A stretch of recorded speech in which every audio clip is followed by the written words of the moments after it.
Bonjour, ici LT Survival. Aujourd'hui, on va reviser un couteau que j'ai reçu, que j'ai gagné avec le Battle Box que j'ai reçu l'autre jour là, de Ben de Living Survival, que j'avais fait un VR en anglais seulement. Dans mes VR, ça arrive que j'ai fait juste en anglais. Fait que restez à l'écoute, on va reviser une revue sur table de ce couteau-là.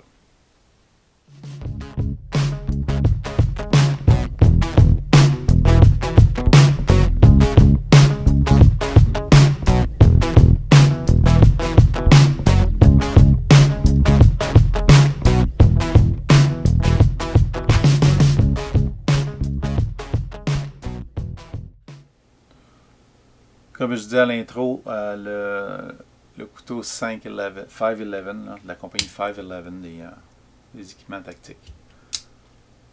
Karambit Double Duty, donc avec deux lames, un petit talon et une lame principale, avec un gros trou d'ouverture, soit pour ouvrir la lame, mais c'est un petit peu awkward. Donc, un couteau de type défensif, Karambit, le style Karambit, c'est un couteau défensif. Par contre,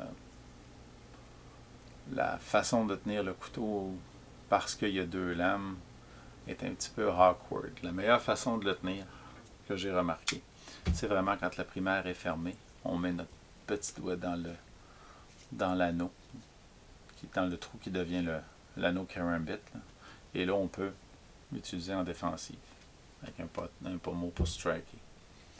Mais un pouce et quart de lame. Faut vraiment être proche. OK. Pour ce qui est avec la lame déployée principale, même j'ai essayé à peu près toutes les positions. Et c'est vraiment difficile à utiliser. On va regarder les caractéristiques, je vais vous montrer le couteau de plus proche, vous allez comprendre. Un peu mieux. Donc les caractéristiques du couteau. Double Duty de 511 Double Duty Karambit Blade. C'est quand le couteau est plié, la longueur du manche, 5 pouces et 1 8, 13 cm. Quand elle est ouverte avec la lame principale, ici, on parle de 8 pouces 3 quarts, 22,5 cm. Et avec le talon ouvert, 9 pouces 7 8, donc 25 cm. Le talon est un liner lock qu'on voit ici. Plutôt difficile à actionner de ce côté-ci, mais de ce côté-ci un petit peu plus accessible. Oups, de ce côté-ci un petit peu plus accessible. OK, par contre, oubliez l'opération une main, là. Ça marche pas, ça prend deux mains là, pour le fermer. La lame principale, c'est un lockback. Ici, on voit. Donc, il faut faire attention, il va me fermer ses doigts. OK, donc, vraiment, en pesant ici. Okay. Il ferme bien, mais il est plutôt difficile à manipuler. Une fois ouvert, la lame principale, c'est du AUS 8.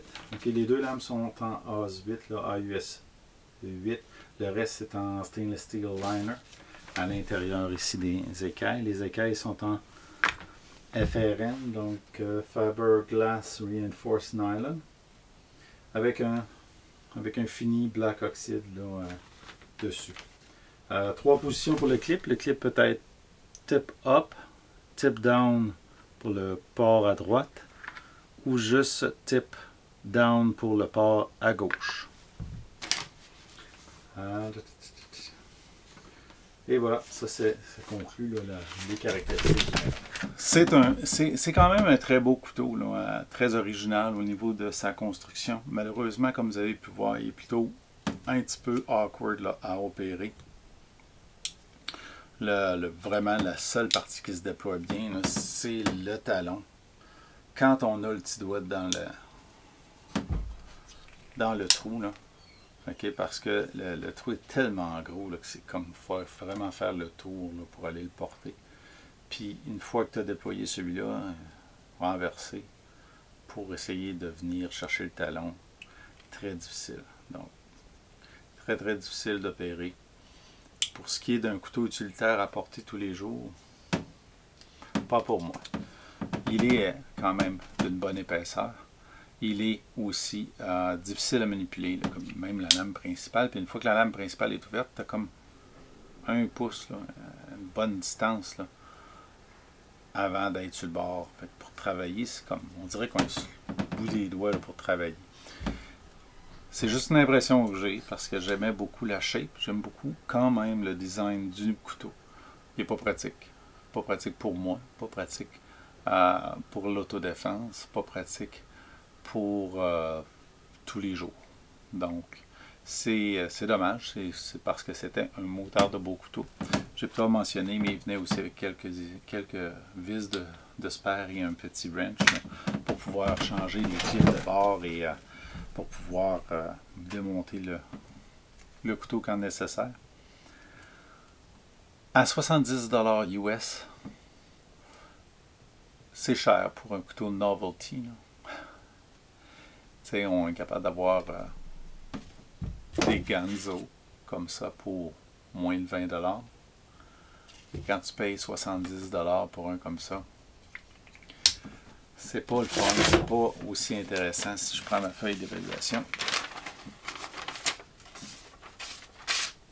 il est coupant, c'est pas le problème, mais pas autant qu'il devrait l'être. Mes feuilles sont vraiment pas très bonnes pour le test de coupe. Une fois sur deux. Donc, c'est pas qu'il n'y ait pas de qualité, mais c'est pas mon type de couteau. Donc, pour moi, ça sera pas un carry everyday, là. Ça sera pas un EDC knife, malheureusement. Puis il est glissant aussi, en main, malgré qu'avec toutes les espaces pour les doigts, là, on est quand même une pas pire pogne dessus. Sauf que c'est dommage parce que ça ne sera pas un couteau que je vais traîner. Je suis déçu. C'est un couteau qu'on aime ou qu'on n'aime pas, mais la shape est belle, mais pas, est originale, en tout cas, ne serait-ce, mais pas son utilité. Malheureusement, pour moi, ça ne sera pas un carré. Fait que, je ne sais pas si vous avez aimé cette revue-là, mais donnez-lui le thumbs up. Partagez, souscrivez à la chaîne. On va essayer d'en faire d'autres. Malheureusement, celui-là ne sera pas va être dans ma collection, mais ne sera pas dans ma rotation pour utiliser comme les autres que je viens d'acquérir. Restez à l'écoute. On va vous voir dans une prochaine vidéo.